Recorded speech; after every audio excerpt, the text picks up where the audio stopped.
Motivation is a feeling that comes and goes, and it doesn't matter whether it's there or not. Discipline is infinitely more important. So no matter how you feel, get up and do what you're supposed to do. That's it. And that's discipline. That's not motivation. If you only did what you were supposed to do when you were motivated to do it, that's leaving it to chance. But if you're disciplined, you go do what you're supposed to do. That's the way it works.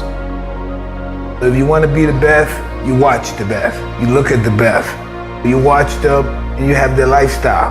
Don't be like this, have their lifestyle, and it'll take you anywhere you want to go. That's the only way you ever get where you want to go. You have to take a path that's dangerous, and most people want to take the safe path. The safe path leaves you stuck in quiet desperation almost every time. It's hell. It's more important to own your weaknesses. You got to really triple down on those, man. Because why? You want to become a full human being. We like to run away from weaknesses. Like for instance, if you're good at running, all you want to do is run. If you're great at reading, you have several books. But we don't do those things that we're not good at. So for me, I realized, man, like I keep on running away from these things I'm not good at. I have to dive into these things. I have to become one with these things. So I own them both. It was a beautiful awakening. It's like when you're living in your parents' home, they are the enemy. You know, everything you don't do right is because of them. And then when you're on your own and you had to say, you start making mistakes that you made when you were at home, it's like you can't put it on mama now. Mama not with you no more.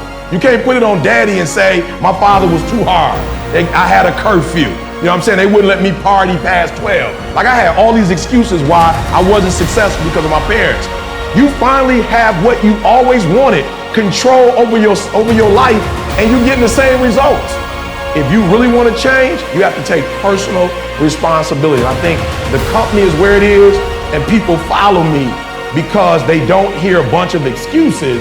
They hear, yo, E, you coming at me hard, but it's the truth. Like, I know what I'm doing wrong, and I just need to make the adjustment. So I would say personal accountability and personal responsibility is what took me from being homeless and a high school dropout to the #1 motivational speaker in the world. There ain't nothing you can do about what's gonna happen to you. You can't stop life from happening. You can do something about it. Life is 10% what happened to you, is 90% what you do about it. You got to stop tripping every time something happened to you like it's the end of the world. It ain't. Just change your mindset. If you change your attitude, you change your altitude.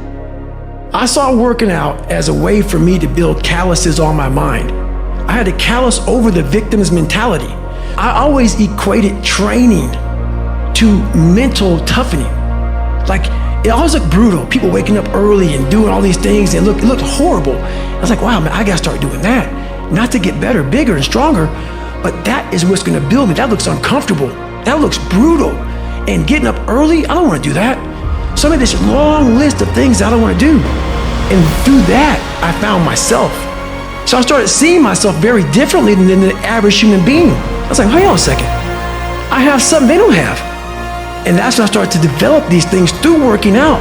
It was this great, never-ending work ethic. And through work ethic, I developed self-esteem.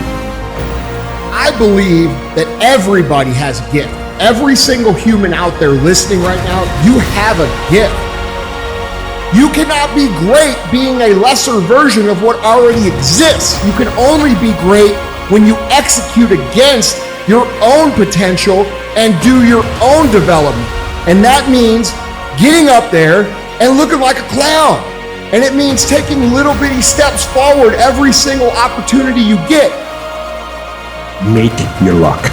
You gotta make your luck. And if you make it, if you keep putting forth the maximal effort, that luck's gonna come. You're gonna make your luck happen. We lie to ourselves. We don't tell ourselves the way things really are. And when we do that, then we can't fix our problems. We have to be truthful to ourselves. Have to stop rationalizing, stop making excuses, stop telling yourself little watered down assessments of where you're really at. Tell yourself the truth.